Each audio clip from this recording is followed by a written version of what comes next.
Gloire au Seigneur, voilà, on a la grâce et le privilège de pouvoir partager la parole du Seigneur. Pour moi, c'est une double grâce que nous pouvons partager, ouvrir le Saint Livre de la parole du Seigneur. Et je crois de tout mon cœur que nous avons reçu, au travers de cette retraite spirituelle, des messages de la parole du Seigneur qui nous a amenés à prendre une position, à prendre des décisions, certainement. Parce que la Bible nous dit que c'est à nos résolutions que dépendra le succès. Et je crois de tout mon cœur qu'on ne parle pas du succès de la vie du monde, mais on parle de prospérer en Dieu. Et c'est le but de chacun. On n'est pas venu ici pour des vacances. Il y a des meilleurs endroits pour passer des vacances. On n'a pas venu manger notre argent pour être dans la boue. Et que la parole de Dieu n'est sans effet sur nos vies. Mais je crois de tout cœur que si nous sommes venus ici, dans ce lieu où il n'y a pas un Dieu à tirer des regards, c'est pour être béni de Dieu. Et je crois que je suis venu chercher une portion du ciel, et je crois de tout mon cœur que le Seigneur, il est celui, qu'il est le rémunérateur de celui qui le cherche. Et ce soir, je voudrais, avec cette dernière réunion que j'ai l'occasion d'apporter, peut-être toi qui attends le mot de Dieu, peut-être qui attends ce mot qui est pour toi un secours. Et je crois de tout mon cœur que j'ai reçu un mot de Dieu ce soir pour la personne qui est là ce soir. Nous sommes là et je crois que nous allons partager un texte de la parole de Dieu. C'est dans l'évangile de Marc, au chapitre 16 et au verset 15. C'est Jésus qui parle, il dit, puis il leur dit, allez par tout le monde et prêchez la bonne nouvelle à toute la création. Celui qui croira et qui sera baptisé sera sauvé, mais celui qui ne croira pas sera condamné. Amen. Amen. Je bénis le nom du Seigneur parce que nous sommes là et nous sommes peut-être indécis à partir dans une mission telle ou une autre mission, mais je crois de tout mon cœur que là où qu'on soit, nous avons un devoir, nous avons un rôle à jouer, c'est d'être des témoins du Jésus-Christ, le roi de gloire, celui qui a le pouvoir de pardonner les péchés, celui qui a le pouvoir de faire passer l'homme des ténèbres à la lumière, de la mort à la vie, de la puissance de Satan à la puissance de Dieu. Et je crois de tout mon cœur ce soir que si nous sommes là, c'est pour voir la gloire du nom du Sauveur Jésus-Christ. Et puis, quand on réalise cela, nous avons très bien compris que ce verset de la parole de Dieu nous rend responsables. Il nous met devant notre responsabilité. Et puis, c'est le Christ lui-même qui a donné cette ordonnance-là. Allez par tout le monde et prêcher la bonne nouvelle. Et puis, la bonne nouvelle a un nom. Cette bonne nouvelle s'appelle Jésus-Christ, Jésus-Christ de Nazareth, le roi de gloire, celui qui a le pouvoir de pardonner les péchés. Et puis, on a le pouvoir de prêcher ce merveilleux nom et on a ce devoir de l'apporter. Mais je voudrais vous dire une chose. Vous savez, j'ai intitulé un titre à ce message, c'est d'être avant de faire. D'être avant de faire. Alors bien sûr que j'ai connu des gens qui vivaient dans leur vie mondaine païennement, qui n'étaient pas convertis, qui étaient accoutumés à venir aux réunions, qui pouvaient très bien défendre la parole de Dieu, défendre l'œuvre de Dieu, mais à l'intérieur d'eux, il n'y avait rien qui s'était passé. Et puis certainement que vous avez rencontré des gens de telle disposition de cœur. Et quand on parle sur les pasteurs, ils diront, ne parle pas comme ça. C'est pas mauvais ce qu'ils font. Mais ce qu'il y a de plus glorieux au milieu de nous, c'est de l'avoir lui dans notre cœur. C'est de ce qui se passe à l'intérieur, ce qui est caché, parce que ce qui est caché reflètera extérieurement ce qu'il y a d'intérieur. Et ce qu'est un chrétien, il faut que ça se passe à l'intérieur. Un chrétien qui prêche Jésus, oui, on n'appelle pas tout le monde, mais en réalité, on est devant notre responsabilité. La Bible nous dit que vous serez mes témoins. Premièrement à Jérusalem, dans la Judée, dans la Samarie, et jusqu'aux extrémités de la terre. Et je voudrais vous dire une chose, ça appartient à toute personne qui a choisi et qui a reçu le Seigneur Jésus comme maître et sauveur dans leur vie. Ils ont cette responsabilité. On a cette responsabilité. C'est un devoir. Le frère disait, tout à l'heure, Davis, il disait, on est un chrétien dans la réunion, mais on est un chrétien à l'extérieur. On est un chrétien à l'extérieur, mais on est chrétien dans le foyer, là où personne ne voit, avec nos enfants, avec notre compagnon, avec notre compagne, avec notre famille. Intérieurement, on est chrétien, on est né de nouveau, on est des enfants de Dieu. Et nous n'avons pas le droit de nous permettre de vivre comme nous voulons. Nous avons donné notre cœur à Dieu. Nous avons offert nos vies à ce Dieu saint, ce Dieu glorieux, ce Dieu qui est rempli de compassion, rempli d'amour. Et nous avons choisi la bonne part de le suivre dans les bons et les mauvais moments. C'est pas maintenant, aujourd'hui, qu'au travers des difficultés, vous savez, il y a un texte de la parole, ni la mort, ni ceci, ni cela, ne pourra nous séparer de l'amour de Dieu, de notre Sauveur. Alors c'est pas le temps, aujourd'hui, d'être indécis à suivre ce Dieu saint, ce Dieu glorieux, ce Dieu rempli d'amour, rempli de compassion. Il n'est pas le temps de baisser les bras, mais je voudrais t'appeler à prendre courage. Vous savez, il y a un verset de la parole de Dieu qui nous dit, fatigué, mais poursuivant toujours. Les problèmes sont là, les difficultés sont là, mais c'est à travers de cela que nous verrons celui qui sert Dieu de celui qui ne le sert pas. Parce que si au moindre problème, au moindre difficulté, nous sommes là, alors je ne vous dis pas qu'il y a des difficultés plus grandes que d'un que d'autres, mais ce n'est pas le temps de baisser les bras.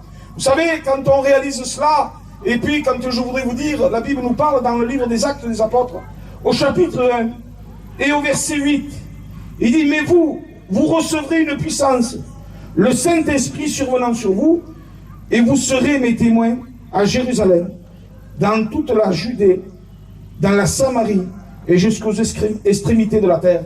Amen. Vous voyez que ce texte de la parole de Dieu,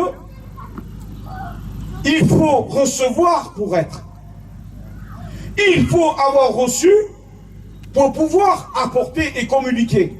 Je me souviens que l'ancien Jimmy, quand il parlait, quand j'ai fait mes écoles bibliques, il disait, si vous voulez que votre message apporte la vie, vivez la parole de Dieu. Parce qu'on rencontre, nous, je ne sais pas, dans notre région, des gens qui peuvent se permettre, excusez-moi des paroles, fumer et parler de Dieu avec la cigarette à la main. Ce n'est pas de se moquer de Dieu. Est-ce que ça ne sait pas? Mais alors ça, la cigarette, c'est flagrant. Mais quelqu'un qui n'est pas né de Dieu et qui vit une vie un peu chrétienne, un peu mondaine, c'est la même façon que si tu pourrais fumer une cigarette. Pourquoi? Parce que tu ne reflètes pas le Christ, la lumière du monde. Vous serez mes témoins, vous serez la lumière des nations. On est des enfants de Dieu, des enfants de lumière.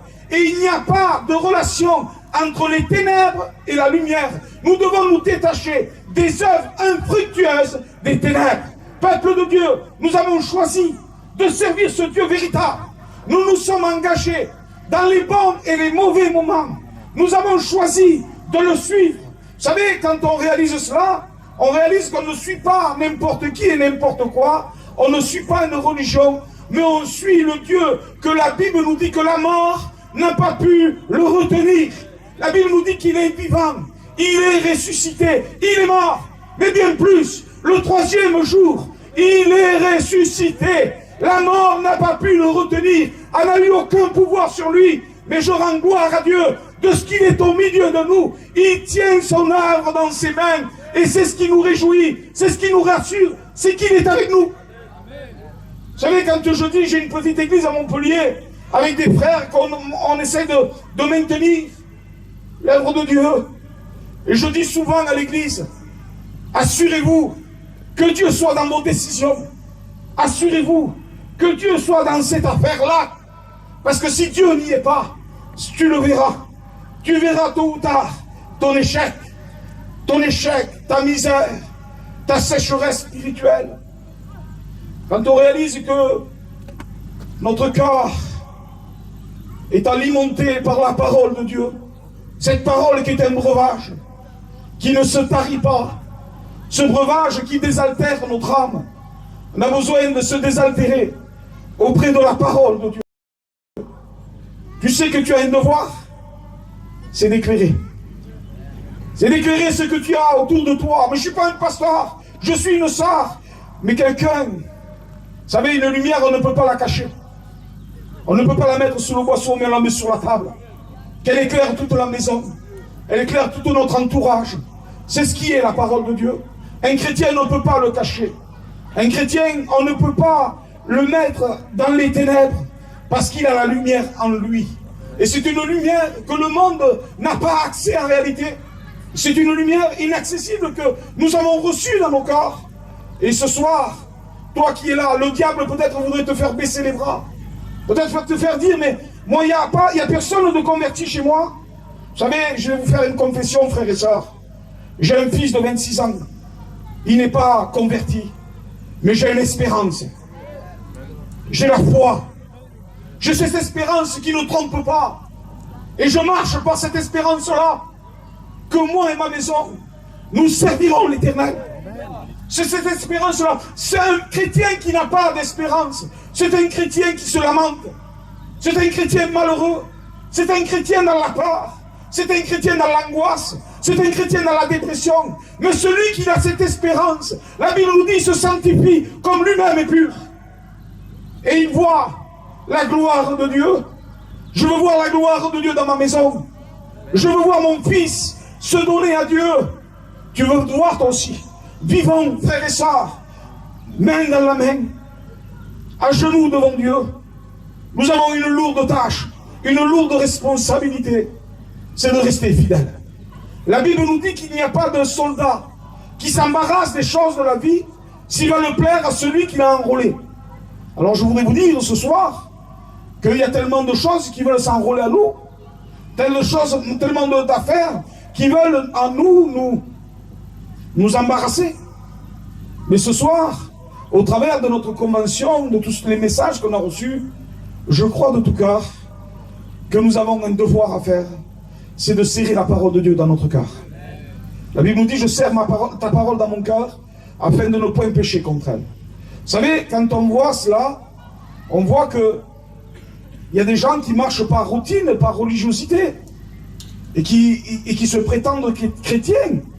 La loi est bonne.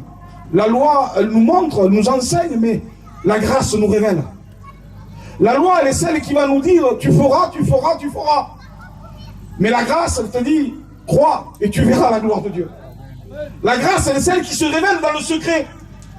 La loi est écrite avec des murets de fer sur des pierres, comme il a été donné à Moïse sur la montagne, mais ça a été établi, ça a été élevé, ça a été au visuel. Mais la grâce, elle a été élevée entre ciel et terre, à Mont Golgotha. Et la grâce, elle se révèle de nos jours. Mais tu dis, il n'y a plus de dominant. Oui, mais un chrétien qui est né de Dieu, ce chrétien-là, c'est celui qui a eu la révélation de la croix dans son cœur. Mais on n'a rien vu autour de nous. Il n'y a pas la croix, Isaïe a été planté. Il n'y a pas Golgotha ici. Mais il y a une révélation. La Bible nous dit que la révélation de ta parole, elle est claire. Et elle est celle qui illumine nos âmes. Et puis, cette révélation, quand elle vient dans nos cœurs, on voit le crucifié. J'ai vu le crucifié. Et tu vas me dire, mais il y a 2000 ans qu'il est mort. Non, bien sûr qu'il y a 2000 ans, mais il est dans mon cœur. Et j'ai cette révélation-là dans mon cœur. Et cette révélation m'a amené à me repentir et accepter le Seigneur. Et j'ai vu le Christ, le roi de gloire, qui m'attendait avec les bras ouverts et qui m'a dit, j'ai payé pour toi, je t'ai aimé, je me suis donné. On ne m'a pas ôté la vie, mais j'ai livré ma vie pour le pécheur. Tu étais un pécheur, j'étais un pécheur. Mais Dieu m'a fait grâce, comme il nous a fait la grâce, frères et sœurs. Voyez, la loi, elle est écrite sur des tables de pierre. Mais la grâce, elle est imprégnée sur des tables de chair, qui est notre cœur. La grâce nous révèle le Fils de Dieu. Et ce soir, quand on réalise cela, la révélation, elle se fait dans le secret, dans le cœur. Je voudrais vous parler d'un homme qui a été le précurseur du Christ. Son nom, on l'a appelé Jean le Baptiste. Jean le Baptiste, la Bible nous dit qu'il a été celui qui était vêtu de poils de chameau, se nourrissait de sauterelles et de miel sauvage. Il était vêtu de poils de chameau, une ceinture de cuir autour des reins, et il était la voix qui criait dans le désert, « Repentez-vous, car le royaume des cieux est proche. » Vous allez me dire, mais ce n'était pas un habit qui était convoité. Mais du temps de Jean le Baptiste et du temps, c'était l'habit révélateur d'un homme de Dieu. Le sacrificateur était habillé de poils de chameau. Et je voudrais vous dire ce soir, c'est que l'habit de Jean le Baptiste reflétait une personne qui avait une relation avec le Seigneur. Mais avant d'avoir l'habit extérieur, ça s'est passé un jour quand Marie, mère de Jésus, est venue avant de Jean-Baptiste qui crie « Repentez-vous, témoignez de l'amour de Dieu, il va venir, je ne suis pas digne de délier la sandale de ses souliers. » Il parlait de cela, de Jésus. Mais avant de dire cela et de crier la voix qui crie dans le désert, ça s'est passé dans le sein de sa maman, d'Élisabeth. Quand Marie est venue au contact de l'enfant Jésus dans le sein de Marie, la Bible nous dit que son sein a tressailli à l'intérieur. C'est à l'intérieur que ça s'est passé. Il y a trop de gens qui veulent avoir une vie extérieure et rien dans le secret. Rien dans le secret. Il était la voix qui criait dans le désert. Il y a des personnes aujourd'hui dans notre mouvement, dans notre peuple à nous. Ils viennent à la réunion. Ils chantent des cantiques. Ils sont dans un désert. Le cœur est desséché. Le cœur est triste. Le cœur est manque d'épanouissement spirituel. Pourquoi? Qu'est-ce qui s'est passé? Parce qu'en réalité, le breuvage de la parole de Dieu est négligé. Le breuvage de la parole de Dieu, ils sont nourris dans les réunions, mais l'intimité, seule dans le secret, est négligée. Que c'est alors que la parole de Dieu nous déclare: rentre dans ta chambre, ferme la porte derrière toi, et ton Père, dans le secret, te voit, te le rendra. Et je voudrais vous dire ce soir, peuple de Dieu, nous avons besoin, avant de parcourir les villes et les villages, avant de partir dans nos missions, et de parler, et de témoigner, et de chanter, et de prêcher, mettons-nous à genoux devant Dieu. Réalisons que nous avons besoin de la grâce de Dieu. Jour après jour, la Bible nous dit que les bontés de l'Éternel se renouvellent chaque matin. Chaque jour, les bontés de Dieu sont là. Pourquoi? Pour nous enrichir. La Bible nous dit qu'il s'est fait pauvre pour nous enrichir. Nous sommes tant misérables que ça, Isaac. Avec le Dieu saint que nous avons, avec le Dieu riche que nous avons, Dieu, la Bible nous dit qu'il revêtez-vous de toutes les armes de Dieu, des richesses de Dieu, de l'amour, du pardon, de la miséricorde. Nous avons besoin, peuple de Dieu, de cette sagesse qui vient de Dieu. Plus que jamais, vous savez, des fois, il y a certains comportements qui sont troublants. On peut avoir une certaine connaissance extérieure qui gonfle le cerveau. Mais l'intérieur, il n'y a pas cette réelle communion. Et ça se sent quand quelqu'un n'a pas la communion avec Dieu. Ça se sent quand on entretient une communion fraternelle et qu'il n'y a pas le niveau spirituel, qui manque d'huile. Ça se sent. Vous savez, Nicodème était docteur de la loi et il est venu voir Jésus de nuit. Docteur de la loi. C'est-à-dire, docteur de la loi, il connaissait, il avait la parole de Dieu, il la connaissait sur la bout des doigts. Et il est venu voir Jésus de nuit. Il lui a posé la question. Puis Jésus lui a répondu, il lui a dit, il faut que tu me laisses de nouveau. Et Nicodème, il a dit, comment un homme qui est déjà en âge peut-il, excusez-moi de l'expression, entrer dans le sein de sa maman et revivre? Nicodème, tu es docteur de la loi et tu ne sais pas. Nicodème, Nicodème, ce soir, je voudrais te dire qu'il y a beaucoup de Nicodème dans l'état de chair. Beaucoup de Nicodème dans l'apparence. Beaucoup de Nicodème quand on rencontre certaines personnes. Vous savez, j'ai besoin de toute la grâce de Dieu comme vous. Hein. Le message m'a parlé à moi. Et j'ai besoin, pour être un homme de Dieu, pour être un homme rempli de cet amour, de sagesse, de pardon, de miséricorde. J'ai besoin de m'abreuver à la même source que vous. Et puis, je suis là et je vois mes frères de la direction qui sont en bas, notre président, nos frères, des serviteurs anciens. Et puis, j'ai beaucoup de respect. Mais on a un message qui brûle dans nos cœurs. Et ce message nous pousse à rentrer dans notre chambre. Vous savez, quand on rencontre ce que dans les actes des apôtres, ils ne bougeaient pas de Jérusalem. Attendez. Partez pas. Restez. Attendez de recevoir une puissance. Alors bien sûr que c'est le baptême du Saint-Esprit, ça. Parce que il ne faut pas confondre entre le baptême du Saint-Esprit et la régénération. Je me ferais taper sur les doigts, et les anciens en bas, ils me regardent et ils me reprendraient de suite. Et bien sûr, ils auraient raison, parce que c'est un grand danger pour notre peuple. Mais il y a un conseil qui est donné. Et ce conseil nous montre que nous devons avant recevoir pour apporter. Nous devons avoir recevoir. L'homme pourra donner que ce qu'il a reçu. Je crois qu'on a tous reçu ce soir. Nous n'avons plus qu'à pratiquer. Nous n'avons plus qu'à mettre en avant ce que nous avons reçu. Et puis, si on se dirait, nous, allez par tout le monde et prêcher la bonne nouvelle et baptiser. C'est ce qui va se passer dans nos missions. Nos missions d'été vont partir. Mais est-ce que toi, tu t'es donné un objectif de dire je vais amener une personne inconvertie à Dieu? Ça peut être qui? C'est peut-être pas ton fils, peut-être pas ta fille, mais c'est peut-être le petit malheureux qui va venir et qui ne va pas oser se joindre à la mission et qui va être jeté dans le coin. Va le chercher. Tu es responsable ce soir. Tu es responsable de cela.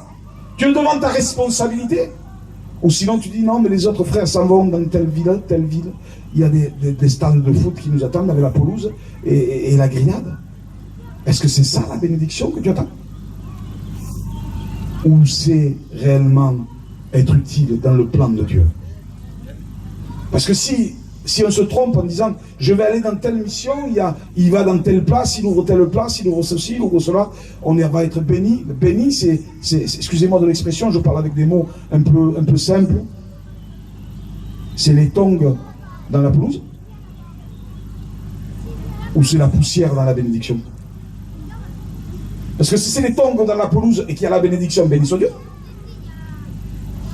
Mais si c'est que les tongs dans la pelouse, la bonne grillade, et pas prendre soin des autres à côté, t'as manqué ta mission. Et ce soir, je crois qu'on n'est pas là pour manquer notre mission, mais on est là pour prospérer, pour avancer, pour être béni. C'est l'histoire de l'arroseur arrosé. On arrose les autres, on est arrosé. On donne, on n'est pas avare avec la parole de Dieu, on n'est pas avare avec notre bien, on n'est pas avare avec notre façon d'être. Partageons l'amour de Dieu, partageons la grâce de Dieu, la miséricorde, mais partageons l'hospitalité. Et frères et sœurs, je vous demande pardon de prêcher comme ça, mais j'ai reçu ça dans mon cœur. Et je sais qu'on va partir, on se reverra au mois d'août, si Dieu permet, que Dieu nous garde. Et qu'on puisse partager au mois d'août, dans notre convention. Je me suis occupé d'un petit foyer où personne ne regardait. Je l'ai amené à la grâce. Il est venu, il s'est baptisé. Il a donné son cœur à Dieu. Ils sont passés par les eaux du baptême. J'ai travaillé. J'ai œuvré. J'ai fait la volonté de Dieu. J'ai apporté une personne au salut. Que Dieu fasse que ça se trouve comme ça. Vous savez, si on s'occupe des affaires de Dieu, Dieu s'occupera des nôtres. Inquiétons-nous pour l'œuvre de Dieu. Avançons à être fidèles à Dieu. Et Dieu nous donne une espérance qui n'est ni trompeuse. C'est une espérance glorieuse. Je voudrais qu'un frère vienne prier le Seigneur. Moi, je crois que j'ai fini mon message. J'ai fini ce qu'il y avait sur mon cœur. Que Dieu vous bénisse. Merci. Merci.